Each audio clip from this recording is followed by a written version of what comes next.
Welcome in, Forge Mates. You are watching Forge Master Metal Reviews, the place where you get the most out of your metal. We are talking about the albums that we are most excited for coming up here in March. What albums are you excited about? Drop those down in the comments, and while you're at it, murder the like button and slash subscribe if you're new.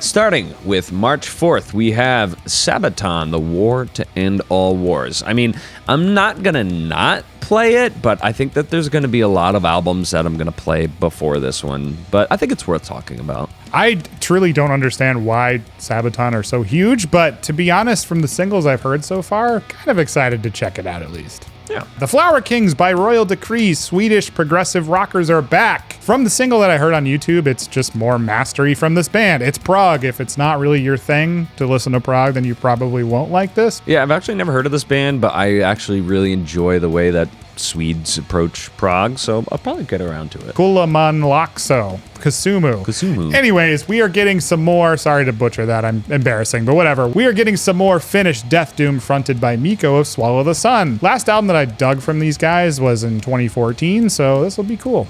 Yeah, I actually didn't realize that this project was still running. This is a very nice surprise to see him on this list. The Finns really know how to inject sorrow into their doom, so that'll be a cool one. Hoth, All That Was Promised. Dude, you showed me this band a few years ago, and I'm so grateful for it. They're one of my favorites. This is probably one of my most anticipated death metal albums from this year. I mean, they're one of the best modern death metal bands today, so really, really stoked for this one. Crowbar, Zero and Below. I've been in love with Crowbar since the early days of their career. Riffs, sludge, down tempos, bring it on, man. I can't wait for this one. Yeah, dude, we are both huge Crowbar fans. Safe to say that this is probably going to be an album of the year contender right here. Next up, we've got Vio-lence, Let the World Burn. This one's an EP, and the Bay Area Thrashers are back. One of the pioneers since 1985, so it's cool to see them putting out new material. That Flesh from Bone single was really awesome, so I bet the EP is going to be just as good. Midnight, Let There Be Witchery. The single Nocturnal Molestation was fine. It didn't put me over the full moon here, but I'm expecting at least one or two songs that are really going to blow me away. Yeah, I mean, this is just filthy and obnoxious black and roll, black and thrash. So one of the best today, and they're kind of pioneering like this, I guess, new wave of sound in that department. So I think this album's going to be good.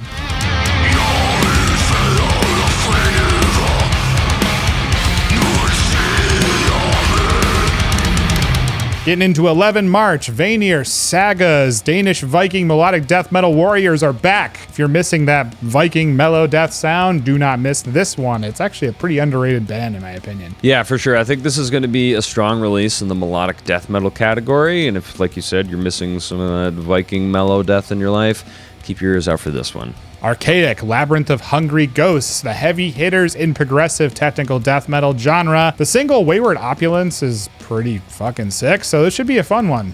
Ghost, Impera. It's kind of weird that they're so divisive in the metal community. I'm definitely expecting some catchy hooks, a few hits, and some good tunes. Yeah, I mean, I don't really care what you think. I love Ghost. Sure, they're not metal. We already know that, so stop arguing about it. They write banging and catchy, spooky tunes, so I'm stoked, man. It's going to be great. AngelMaker, Sanctum. They're kind of a more underground, a little bit underappreciated deathcore band. They've been around for a little while, but they're hailing from northern Vancouver. Heavy as hell. Honestly, pretty damn underrated. I've been excited to see what these guys got since Johnny of Carcosa joined the band. He's an awesome vocalist, so it's cool to see him on guitar here.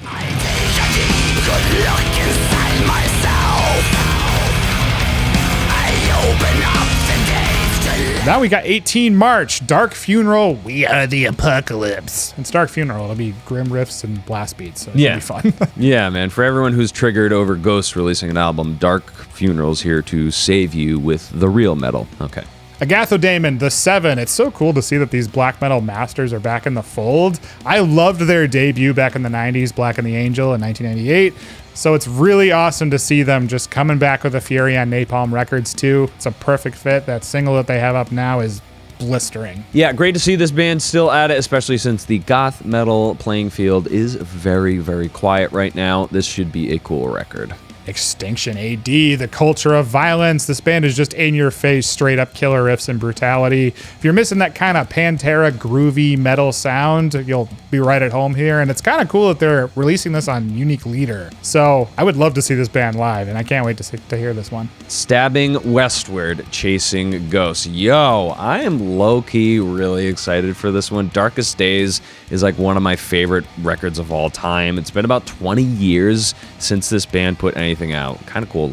Yeah, I mean, this is another blast from the past, right? I was not expecting to see Stabbing Westward as on the list of releases in 2022. So, I mean, they're just a killer and underrated electronic industrial-like rock/metal band, and the singles that are out right now are great.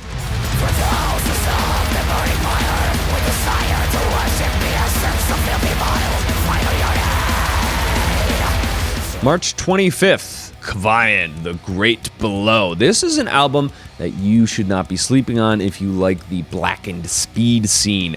Get ready for some sick riffs and ridiculous solos. I know, especially because they got Jeff Loomis as a guest musician on a song or two, but they're just taking a bigger, more grand approach with their new album. Animals as Leaders, Parrhesia. This is going to be a perfect fit next to Steve Vai's last record. This band knows how to make crazy atmospheres with inhuman syncopation. I know, man. It's just catchy guitar wizardry, really is all I would call it. And what's cool about them too is their music is equally chill as it is heavy. So if you're looking for something on the instrumental metal side, definitely don't miss this one. Michael Romeo, War of the Worlds, Part 2. This one has been on my radar since one of our Forge mates mentioned it in the comments. Albums like this are probably what's going to keep me from checking out Sabaton, not for nothing. I'd much rather have my power metal served to me on a Michael Romeo platter versus a Sabaton platter, but, you know, I'm a big Symphony X fan, so. It is so cool to see that Michael Romeo is keeping the riff work as insane as he did in Symphony X. The Divide and Conquer single that's up on YouTube right now is blistering and catchy as hell. Abath, Dread Reaver. I love this project. I don't understand why this is so polarized right now with the whole Abath love-hate thing, but Abath blends speed metal, traditional heavy metal, and those cold black metal vibes in all the best ways. It's like if Kiss went black metal.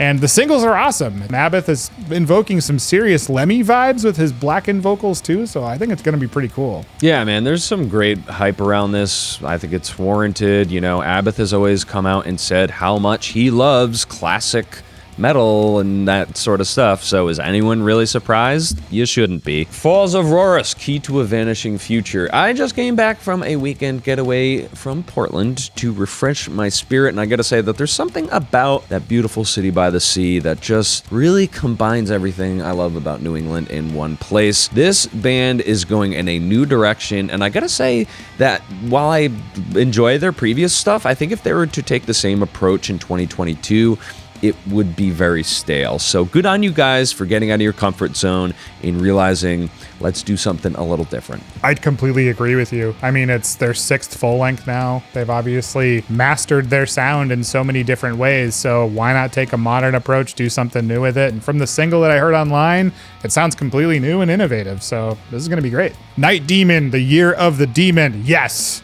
I love Night Demon. More speed and heavy metal thrashy goodness. The single right now has Tim Baker of Cirith Ungol, which is absolutely perfect. So I can't wait for this album. Yeah, this is a great one for all like you trad heavy fans out there. It seems like it's like a compilation of like songs that they're just taking other singers on and stuff. It's gonna be great for anyone who loves the band. And my last pick here is Spiral Skies, Death is But a Door. Just kind of stumbled upon this band the other day, browsing YouTube music videos, and holy shit, this is some really cool traditional doom mixed in with some psychedelic stuff with female vocals. Really stands out. Pretty psyched for this sophomore release from this Swedish doom band. What are you looking forward to in March? Leave it down in the comments below. Slice the head off the like button and choke the subscribe button. Go with the gods, Forge mates, and remember, there is a key to a vanishing future.